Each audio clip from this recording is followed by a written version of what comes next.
Mes amis Sagittaires, bonjour et bienvenue sur la chaîne Tarot à Merveille. Pour votre tirage général, ceux qui me découvrent, soyez les bienvenus. Il existe une carte de votre vie. Pas une carte que quelqu'un a dessinée pour vous. Une carte que vous dessinez vous-même, jour après jour, sans le savoir.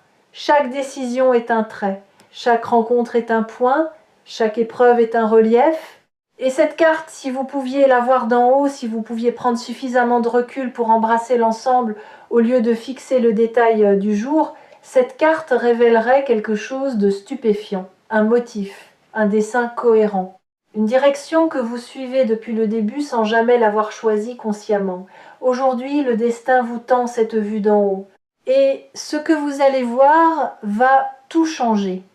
Pas de la manière dramatique que ce mot suggère habituellement, pas un bouleversement extérieur, un recadrage intérieur, le genre de changement qui ne fait aucun bruit, mais qui modifie la manière dont vous respirez, la manière dont vous marchez, la manière dont vous vous endormez le soir et vous réveillez le matin.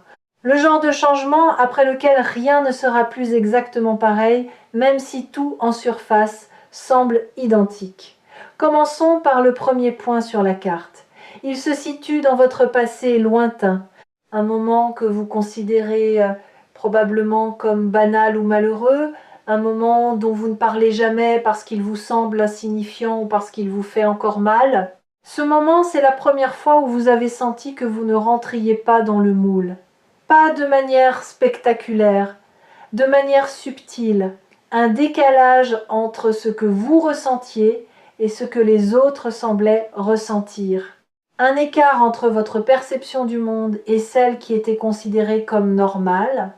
Peut être que c'était à l'école, quand une question qui passionnait tout le monde vous laissait indifférent, tandis qu'un détail que personne ne remarquait captait toute votre attention.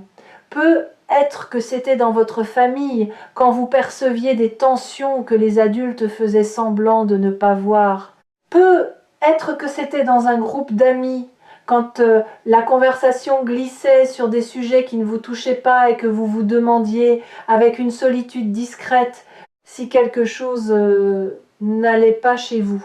Ce point sur la carte, vous l'avez interprété comme un défaut, une anomalie, la preuve que vous étiez décalé, différent, inadapté. Et cette interprétation a coloré des années entières de votre vie. Elle a influencé vos choix, elle a modelé vos relations. Elle vous a poussé soit à vous conformer pour disparaître dans la masse, soit à vous isoler pour ne plus ressentir ce décalage. Mais voici ce que le message du destin révèle aujourd'hui. Ce point n'était pas un défaut, c'était le premier signe de votre don. La première manifestation d'une sensibilité particulière, d'une profondeur de perception que la plupart des gens ne possèdent pas. Ce que vous preniez pour une inadaptation était en réalité une calibration différente, comme un instrument accordé dans une tonalité que les autres ne reconnaissaient pas. L'instrument n'était pas désaccordé. Il jouait simplement dans une gamme que personne autour de vous ne pouvait encore entendre. Deuxième point sur la carte, celui-ci est plus récent. Il se situe dans une période de votre vie adulte où vous avez pris une décision qui semblait aller à contre-courant, une décision que les gens autour de vous n'ont pas comprise. Peut être qu'ils vous l'ont dit ouvertement, peut être qu'ils l'ont exprimé par leur silence, par cette absence de soutien qui parle plus fort que n'importe quelle critique. Vous avez fait quelque chose qui ne suivait pas la logique visible, qui ne correspondait pas à ce qu'on attendait de vous. Et au moment où vous l'avez fait, vous n'étiez même pas certain de vos raisons. Vous avez agi par instinct, par une impulsion venue d'un endroit plus profond que la raison. Cette décision vue isolément peut ressembler à une erreur. Peut être même qu'elle a entraîné des conséquences difficiles, des pertes, des ruptures, des périodes d'incertitude qui vous ont fait douter de votre propre jugement. Mais regardez maintenant cette décision non plus isolément, mais en relation avec le premier point. Reliez les deux, et vous verrez que la même intelligence était à l'œuvre, la même calibration différente. le même refus instinctif de suivre un chemin qui ne résonnait pas avec votre vérité profonde, même quand cette vérité ne pouvait pas encore s'exprimer en mots. Le destin ne vous punit pas pour les décisions qui semblent illogiques. Il vous guide à travers elles.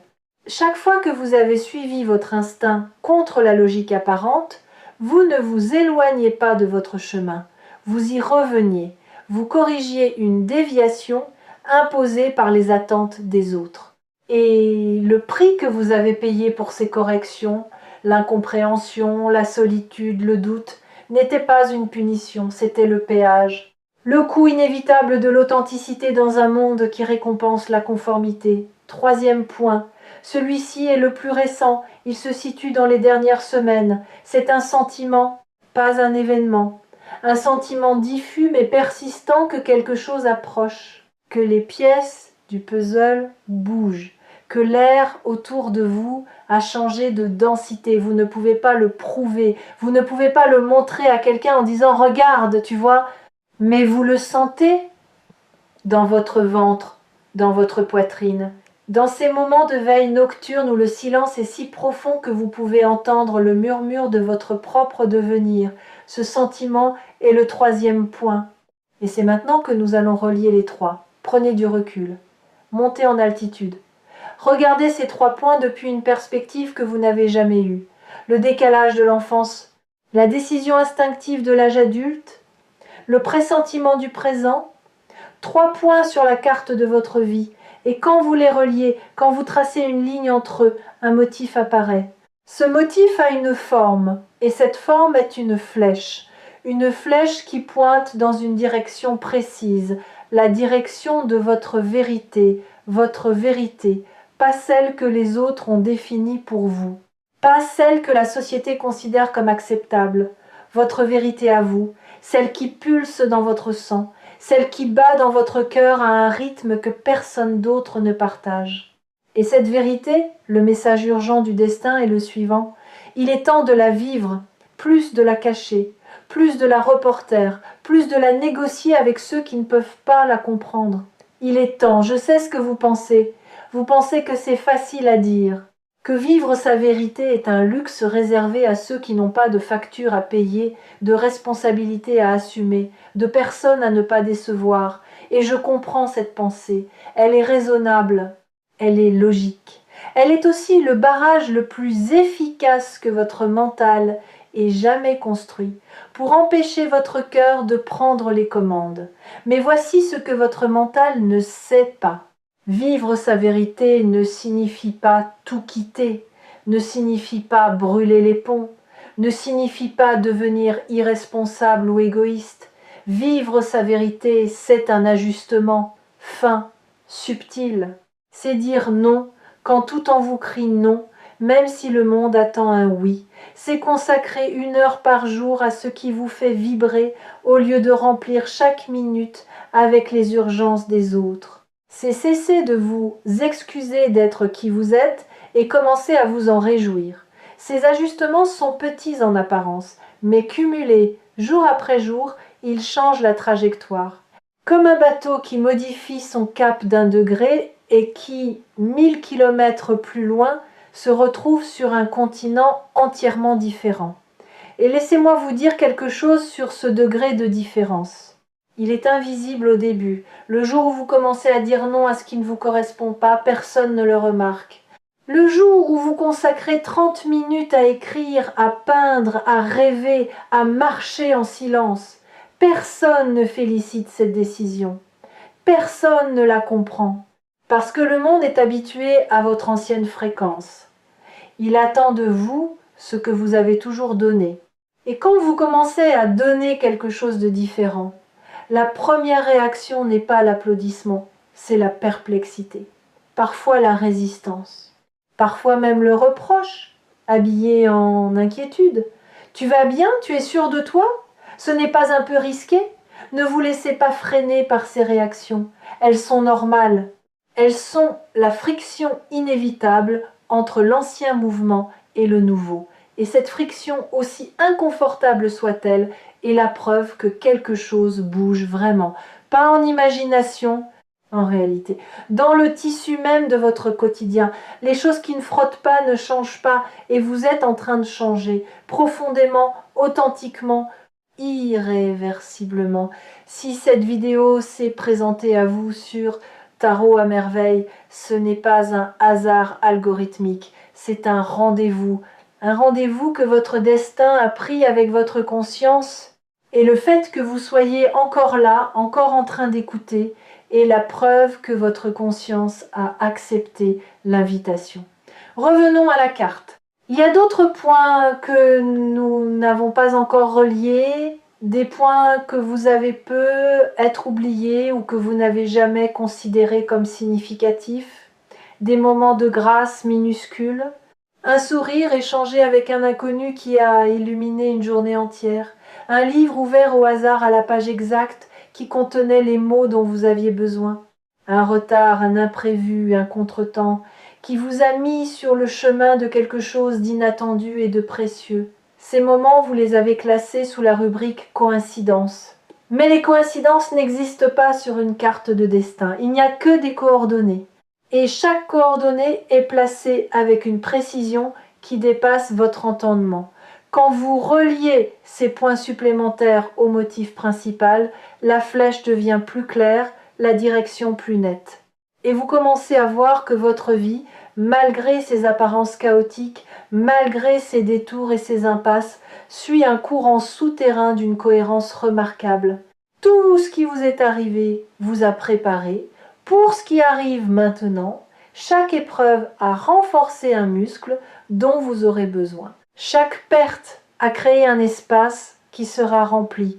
Chaque silence a aiguisé une écoute qui percevra ce que les autres ne pourront pas entendre. Parlons maintenant de ce que cette vérité implique concrètement. Car la vérité sans incarnation reste un concept. Un beau concept, certes, mais un concept inopérant. La vérité doit descendre du ciel des idées jusque dans la terre du quotidien pour devenir transformatrice. Concrètement, voici ce qui va se passer. Vous allez commencer à sentir une intolérance nouvelle, pas de l'agressivité, une intolérance douce mais ferme envers tout ce qui sonne faux dans votre vie. Les conversations superficielles qui vous laissaient indifférent vont commencer à vous peser. Les compromis que vous acceptiez par habitude vont devenir inconfortables. Les silences que vous gardiez par politesse vont gratter comme un vêtement trop serré. Cette intolérance n'est pas un signe de dureté, c'est un signe de calibration. Votre instrument intérieur est en train de s'accorder sur sa fréquence naturelle et tout ce qui vibre à une fréquence différente va commencer à produire une dissonance que vous ne pourrez plus ignorer. Et c'est dans cette dissonance que le changement va naître. Parce que la dissonance force le choix. Elle vous met face à des décisions que vous reportiez. Elle vous oblige à regarder ce que vous évitiez. Elle rend impossible le statu quo confortable dans lequel vous vous étiez installé. Et quand le statu quo devient impossible, le mouvement devient inévitable. Je veux préciser quelque chose d'important sur cette intolérance nouvelle. Elle ne vous rend pas difficile. Elle ne vous rend pas exigeant au mauvais sens du terme. Elle vous rend honnête. Et l'honnêteté, dans un monde habitué au compromis permanent, est souvent mal interprétée. Les gens qui vivent dans le compromis voient l'honnêteté comme de la rigidité, comme de l'intransigeance, comme un refus de s'adapter. Mais il y a une différence fondamentale entre la flexibilité et la trahison de soi. La flexibilité, c'est ajuster la forme sans perdre la substance. La trahison de soi, c'est abandonner la substance pour préserver la forme. Et ce que vous refuserez désormais, ce n'est pas de vous adapter, c'est de vous trahir. Les gens qui vous aiment pour ce que vous êtes resteront. Ils respecteront vos nouvelles frontières. Ils s'ajusteront à votre fréquence plus claire. Et ceux qui ne restent pas n'aimaient pas vous. Ils aimaient la version de vous qui ne les dérangeait pas, la version commode, la version silencieuse, la version qui servait leurs besoins sans jamais exprimer les siens. Le départ de ces personnes ne sera pas une perte, ce sera un nettoyage. Et Chaque place libérée sera remplie par quelqu'un qui résonne avec votre vérité plutôt qu'avec votre masque. Ce mouvement, vous ne le ferez pas seul. Le destin, cette intelligence mystérieuse qui dessine la carte, va placer sur votre route des alliés, pas nécessairement des alliés évidents, pas des sauveurs qui arrivent avec des solutions toutes faites, des alliés subtils. Une phrase entendue au bon moment dans une conversation qui ne vous était pas destinée, un regard posé sur vous par quelqu'un qui, sans le savoir, vous donne la confirmation dont vous aviez besoin. Une opportunité qui se présente exactement quand vous êtes prêt à la saisir, pas une minute avant, pas une minute après. Soyez attentifs à ces alliés. Ils ne portent pas de pancarte. Ils se fondent dans le quotidien. Ils ressemblent à des hasards. Mais sur la carte de votre destin, ils sont des balises. Des repères lumineux placés le long du chemin pour vous confirmer que vous êtes dans la bonne direction. Vous avez être déjà rencontré l'un de ces alliés récemment. Quelqu'un qui a dit exactement ce que vous aviez besoin d'entendre, sans même savoir qu'il le disait. Quelqu'un dont le parcours a résonné avec le vôtre d'une manière inexplicable. Quelqu'un dont la simple présence dans votre vie vous a rappelé que vous n'étiez pas fou de ressentir ce que vous ressentez, que votre décalage n'était pas un défaut mais un atout, que votre manière différente de voir le monde n'était pas une erreur de fabrication mais une spécialisation rare que peu de gens possèdent. Gardez ces personnes près de vous, pas de manière possessive. De manière consciente, reconnaissez-les pour ce qu'elles sont, des confirmations vivantes que votre chemin est réel, que votre vérité est valide, que la direction indiquée par la flèche sur votre carte mène quelque part. Quelque part qui vaut chaque pas inconfortable, chaque moment de doute, chaque nuit passée à se demander si tout cela a un sens. Quelque chose que je dois vous dire maintenant concerne la peur. Parce que la peur est là. Elle est toujours là quand le destin frappe à la porte. Et elle prend une forme particulièrement sournoise à ce stade de votre parcours. Elle ne vous dit plus « tu ne peux pas ». Elle vous dit quelque chose de plus subtil, de plus difficile à détecter. Elle vous dit « pas encore ». Ce « pas encore » est le piège le plus sophistiqué de votre mécanisme de résistance. Parce qu'il semble sage, il semble prudent, il ne vous dit pas non, il vous dit plus tard. Et plus tard, quand on le décortique, est simplement un jamais qui a appris les bonnes manières.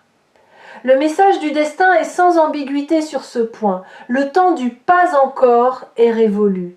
Non pas parce que les conditions extérieures sont devenues parfaites, elles ne le seront jamais, mais parce que les conditions intérieures ont atteint leur point de maturité. Vous avez assez appris, assez souffert, assez attendu, assez douté, l'arbre a assez poussé sous terre, il est temps qu'il perce la surface, et quand un arbre perce la surface, il ne demande pas la permission au sol. Il ne s'excuse pas de déplacer la terre. Il pousse, avec la force tranquille de ce qui est devenu trop grand pour rester contenu.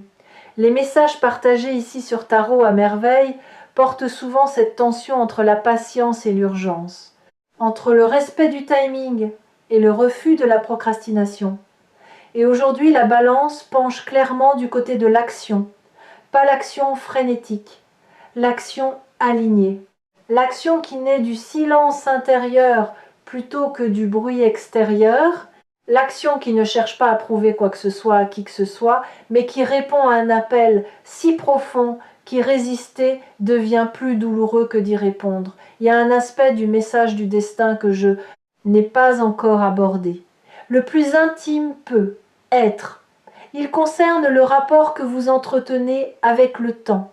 Vous avez le sentiment d'avoir perdu du temps, des années, peut être des décennies, des périodes entières de votre vie que vous considérez comme gaspillées, des choix que vous regrettez, des chemins que vous auriez dû emprunter mais que vous avez évités. Et ce regret est un poids que vous portez en silence, sans en parler, parce que le passé ne se change pas et que se plaindre ne sert à rien.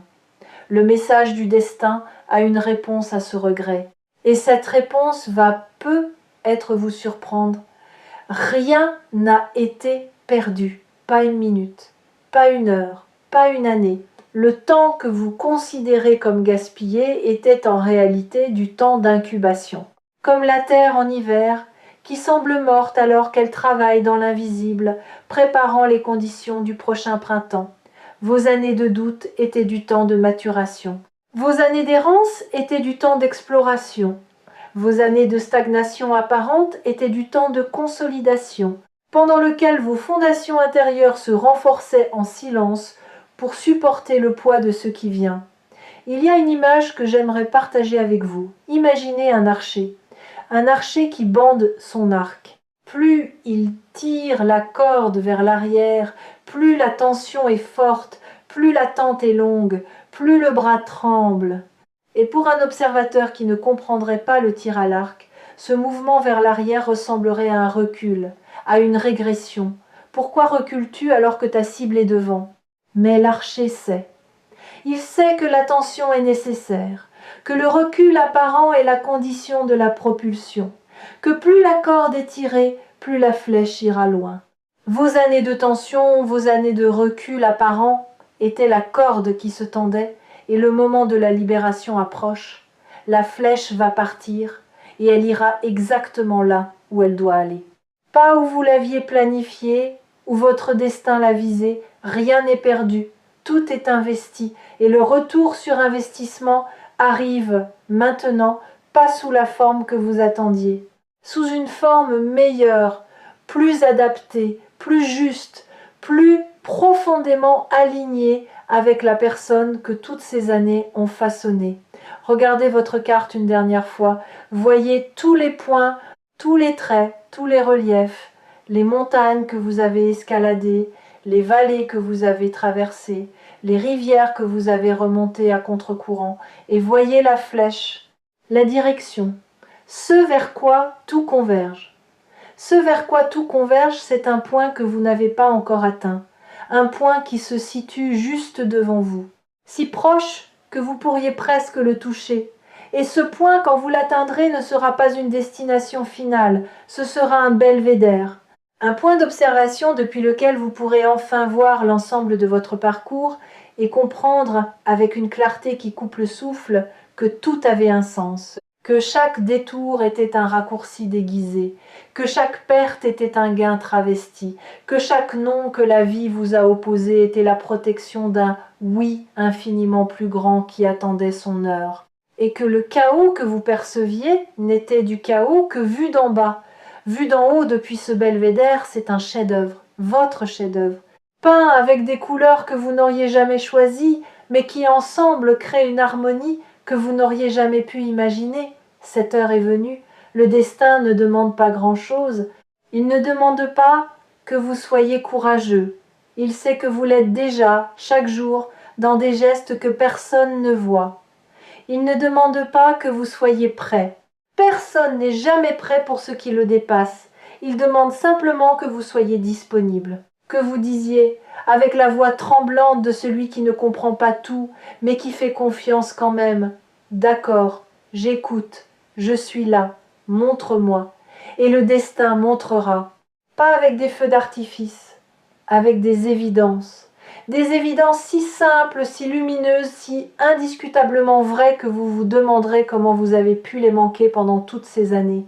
Et la réponse sera douce, vous ne les avez pas manquées, vous n'étiez simplement pas encore au belvédère, vous y êtes maintenant, souvenez-vous de ce moment, marquez-le intérieurement, parce que c'est ici, dans cette vidéo, dans cet instant précis, que vous avez vu votre carte pour la première fois, et une fois qu'on a vu sa carte, on ne marche plus à l'aveugle. On marche avec la certitude de celui qui sait d'où il vient, qui comprend où il est et qui sent, avec chaque fibre de son être, vers où il se dirige. La vérité dont parle le titre n'est pas une vérité que je vous apporte. C'est une vérité qui était déjà en vous et qui attendait que vous descendiez assez profondément en vous-même pour la trouver. Aujourd'hui, vous l'avez trouvée. Ne la lâchez plus, et quand les jours de doute reviendront, et ils reviendront, rappelez-vous que Tarot à merveille sera toujours là pour vous tendre le miroir, pas pour vous montrer ce que vous devez être, pour vous rappeler ce que vous êtes déjà. Prépare-toi, non pas à quelque chose qui arrive de l'extérieur, à quelque chose qui émerge de l'intérieur, de toi, de cet endroit en toi que personne n'a jamais visité mais qui a toujours existé, patient, silencieux, indestructible. Parce que la plus grande vérité du destin, celle que personne ne te dit jamais, c'est que le destin ne vient pas vers toi, il vient de toi. Et il est magnifique.